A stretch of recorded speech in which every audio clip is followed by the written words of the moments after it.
Hello friends, मैं रचना Amarnath happy literature channel में आपका स्वागत करती हूँ। आज की वीडियो में मैं डिस्कस करने जा रही हूँ एक प्ले की समरी जिसका टाइटल है हैमलेट, जिसे लिखा है विलियम शेक्सपियर ने।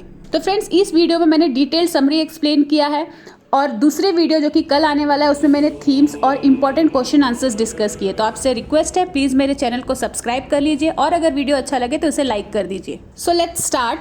तो ये जो ड्रामा है हैमलेट, इसका जो एक्चुअल टाइटल है वो है the tragedy of Hamlet Prince of Denmark. ये एक ट्रेजेडी प्ले है जिसे विलियम शेक्सपियर ने लिखा था between 1599 to 1601 and it is considered as William Shakespeare's longest play with 29,551 word. This play is set in Denmark, मतलब इस प्ले का जो लोकेशन है वो डेनमार्क का है। This play is about Prince Hamlet and his revenge against his uncle Claudius. तो इस प्ले में क्या दिखाया है कि प्रिंस हैमलेट जो है वो अपने फादर के मर्डर का बदला लेना चाहता है। किससे?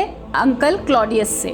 जो क्लॉडियस है वो प्रिंस हैमलेट का अंकल है, तो उसने उसके फादर का मर्डर करके उसका ट्रोन खुद ले लिया और साथ ही साथ उसकी मदर के साथ शादी भी कर ली। Now let us see some important characters of this play. So the protagonist of the play is Hamlet, who is the prince of Denmark. Protagonist मतलब जो मेन कैरेक्टर है, जो हीरो है इस प्ले का, वो है हैमलेट। फिर जो सेकंड कैरेक्टर है वो है क्लॉडियस, जो कि किंग ऑफ डेनमार्क है और हैमलेट का अंकल है, और इसी ने हैमलेट के फादर का मर्डर किया है ताकि वो ट्रोन को सीज कर सके। तो क्लॉडियस जो है वो विलन है इस प्ले में। तो विलन को क्या कहते हैं? Antagonist. The next character is Gertrude, who is the queen of Denmark and Hamlet's mother. ये हैमलेट की मदर है जो कि क्वीन है डेनमार्क की, और ये क्लॉडियस से शादी करती है हैमलेट के फादर के डेथ के बाद। Another character is Polonius. He is Lord Chamberlain, मतलब कि एक क्लॉडियस के कोर्ट में एक स्टेट ऑफिसर है, और दो दूसरे कैरेक्टर के फादर है ये, लेयर्टीस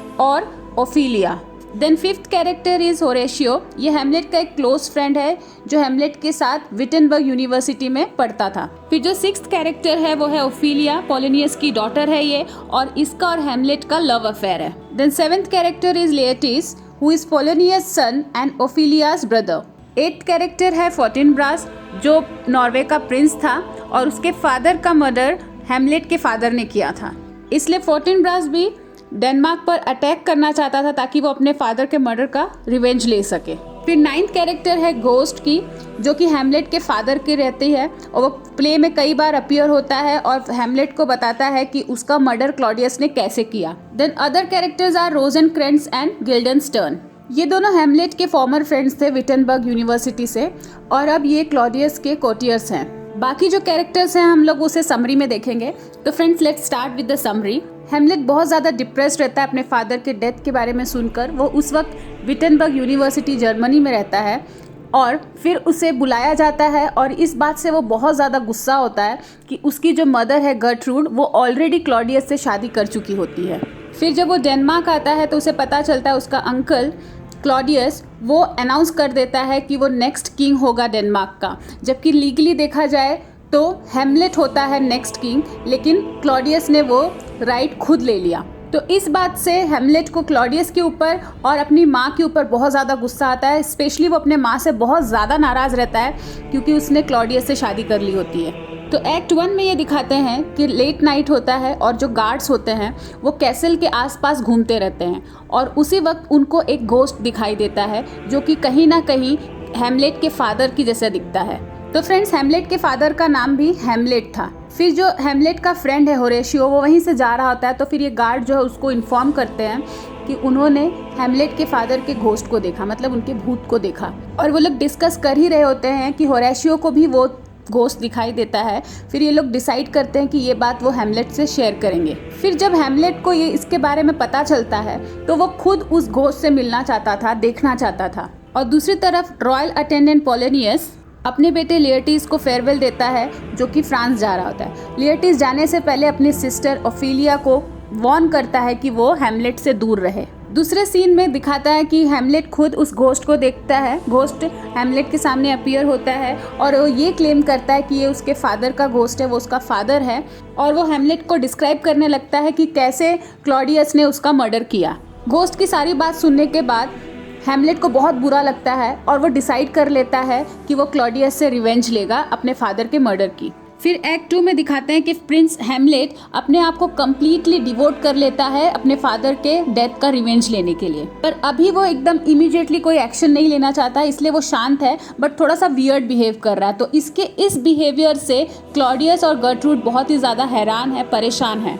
तो हैमलेट के इस बिहेवियर के बारे में जानने के लिए क्लॉडियस हैमलेट के 2 पुराने फ्रेंड्स रोजेनक्रेंट्स और गिल्डेनस्टर्न, ये दोनों को हैमलेट पर स्पाई करने के लिए लगा देते हैं। उनको बोलते हैं कि तुम पता लगाओ कि ये हैमलेट के बिहेवियर के पीछे रीज़न क्या है। फिर पोलोनियस, जो कि लॉर्ड चैम्बरलिन है, वो क्लॉडियस को सजेस्ट करता है कि ये जो हैमलेट का चेंज्ड बिहेवियर है may be because he is in love with my daughter, उसके बेटी के प्यार में है, इस वजह से वो इस तरीके से बिहेव कर रहा है। फिर क्लॉडियस भी इस बात पर एग्री करता है और वो ऑर्डर देता है कि हैमलेट और ओफेलिया पर नज़र रखा जाए। इसके बाद रोजेनक्रेंट्स और गिल्डेनस्टर्न दोनों ही हैमलेट के पीछे लग जाते हैं। फिर देखते हैं कि हैमलेट और ओफेलिया दोनों कुछ बात कर रहे हैं, कुछ कॉन्वर्सेशन कर रहे हैं। तो उसमें भी हैमलेट कुछ अजीब सा बात कर रहा है। वो ओफेलिया को ये सजेस्ट करता है कि वो नन बन जाए और ये बोलता है ओफेलिया को कि मेरा बस चले तो दुनिया में सारे मैरिजेस को मैं बैन कर दूं। फिर रोजेनक्रेंट्स और गिल्डेनस्टर्न ये बात जाकर क्लॉडियस को बताते हैं। फिर नेक्स्ट सीन में दिखाते हैं कि हैमलेट एक ग्रुप से मिलता है जो कि ट्रैवलिंग एक्टर्स रहते हैं और उनके साथ मिलकर एक प्ले प्लान करते हैं, एक ड्रामा क्रिएट करते हैं। तो इस ड्रामा के थ्रू हैमलेट अपने फादर के मर्डर के पीछे का जो ट्रुथ था उसको जानना चाहता था और साथ ही साथ जो गोस्ट अपीयर हुआ था उसकी सिंसियरिटी को वो टेस्ट करना चाहता था। तो हैमलेट ने इस प्ले के सारे सीन्स खुद लिखे जो उसके फादर के मर्डर से सिमिलर हो, ऐसे सीन्स उसने इंक्लूड किए थे।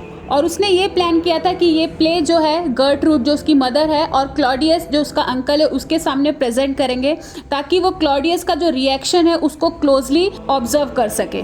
फिर एक्ट 3 में प्ले प्रेजेंट करते हैं गर्ट्रूड और क्लॉडियस के सामने।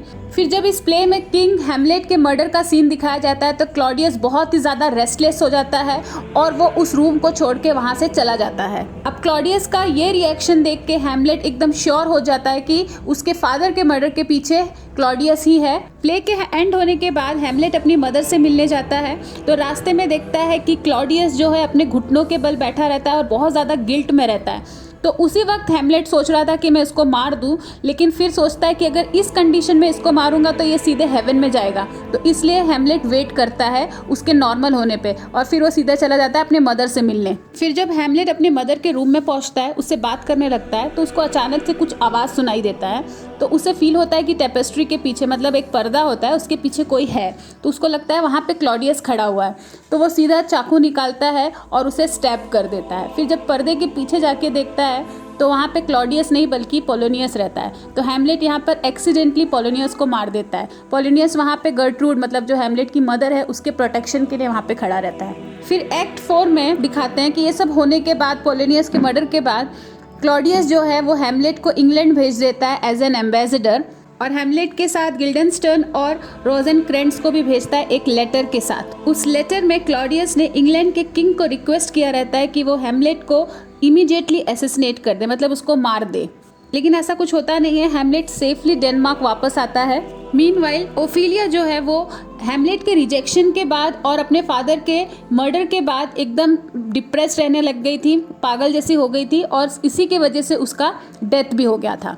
फिर लियर्टीज जो है फ्रांस से वापस आता है, जो कि पोलोनियस का बेटा रहता है और ओफेलिया का भाई होता है। तो क्लॉडियस जो है इसको बहुत ज़्यादा कन्विंस करता है कि तुम्हारे फादर के मर्डर के पीछे और तुम्हारी सिस्टर के पागलपन के पीछे हैमलेट है। फिर ये दोनों प्लान करते हैं, क्लॉडियस और लियर्टीज प्लान करते हैं हैमलेट को मारने के लिए। तो वो लोग प्लान करते हैं चाहे इसको पॉइजन ब्लेड से मारेंगे, मतलब तलवार में पॉइजन लगा कर मारेंगे, या फिर उसके ड्रिंक में पॉइजन मिलाकर उसको मार देंगे। फिर एक्ट 5 में हैमलेट ग्रेवयार्ड में वेट करता रहता है। वहाँ पे होरोशियो आता है, उसका जो फ्रेंड है, क्लोज फ्रेंड है। तो हैमलेट होरोशियो को बताता है कि क्लॉडियस उसका मर्डर का प्लान कर रहा है और उसी वक्त वहाँ पे ओफेलिया का फ्यूनरल प्रोसेशन पहुँचता है। फिर वहाँ पे हैमलेट ओफेलिया के लिए अपना जो प्यार है वो एक्सप्रेस करने लगता है। तो इस बात से गुस्सा होकर लियर्टीज जो है वो हैमलेट पे अटैक करता है, तो दोनों के बीच में फाइट होता है। तो ये सब सीन देखने के बाद क्लॉडियस ये अनाउंस करता है कि दोनों के बीच में एक डुअल फाइट रखेंगे, किसके, हैमलेट और लियर्टीज के बीच में। अब क्लॉडियस ने पहले से ही सब प्लान कर रखा था। जो ब्लेड लियर्टीज यूज़ करने वाला था उसमें पॉइजन लगा हुआ था और साथ ही साथ विनिंग ड्रिंक में, जो मतलब जीतने के बाद जो ड्रिंक पीते हैं, उसमें भी उसने पॉइजन डाल के रखा था।